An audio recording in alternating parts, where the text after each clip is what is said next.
सुप्रभात बच्चों। कल हमने रसखान का जीवन चरित्र तथा पहले सवैये का भावार्थ पढ़ा था। आज हम पढ़ने जा रहे हैं दूसरा सवैया। इस सवैये में भी रसखान जी का अपने आराध्य की प्रत्येक वस्तु के प्रेम प्रति अनन्य प्रेम प्रकट हो रहा है। या लकुटी और कामरिया पर राज तिहु पुर को तेज डारों, आठहु सिद्धि नवो निधि के सुख, नंद की गाय चराई बिसारों। रसखान कबों इन आखिन सौ, ब्रज के बन बाग तड़ाग निहारों। कोटिक ए कलधौत के धाम, करील के कुंजन ऊपर वारों। रसखान जी कहते हैं कि वो लकड़ी और कंबल जिसे लेकर श्री कृष्ण जी गाय चराने जाते हैं, उनके ऊपर मैं तीनों लोकों के राजपाट को भी त्याग सकता हूँ, वार सकता हूँ। आठों सिद्धि नवो निधि के सुख, नंद की गाय चराई बिसारो।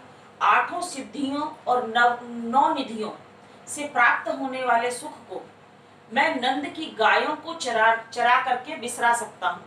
अर्थात नंद की गायों को चराने का सुख आठों सिद्धियों और नौ निधियों को प्राप्त करने से कहीं ज्यादा है। रसखान कबों इन आखिन सो, ब्रज के बन बाग तड़ाग निहारों। जब से मैंने इन आंखों से ब्रज के वन बाग और तालाबों को निहारा है, इनके ऊपर मैं कोटिक एक कलधौत के धाम, करील के कुंजन ऊपर वारों। तो मैं करील के कुंज के ऊपर मैं करोड़ों राजमहलों को वार सकता हूँ, करोड़ों करोड़ों महलों को मैं न्योछावर कर सकता हूँ। ये उनका अपने इष्ट के प्रत्येक वस्तु के प्रति अनन्य प्रेम है, जो यह दिखाता है कि केवल आराध्य ही नहीं, उसकी प्रत्येक वस्तु श्री कृष्ण जहां जहां जिस जिस जगह जाते हैं उसके प्रति भी उनकी अगाध निष्ठा है।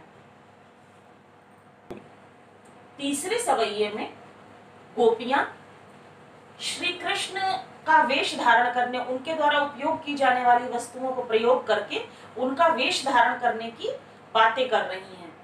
मोर पखा सिर ऊपर राखी हूं, गुंज की माल गले पहरोंगी। एक गोपी कह रही है कि मैं मोर पंख का मुकुट अपने सिर पर धारण कर लूंगी और गले में मैं गुंज की माला भी पहन लूंगी। ओढ़े पीताम्बर ले लकुटी, वन गोधन ग्वारनी संग फिरोंगी। पीताम्बर भी मैं ओढ़ लूंगी और लकड़ी लेकर के मैं जंगलों में ग्वालों के साथ भी घूम लूंगी। भाव तो वो ही मेरो रसखानी, सो तेरे कहे सब स्वांग करूंगी।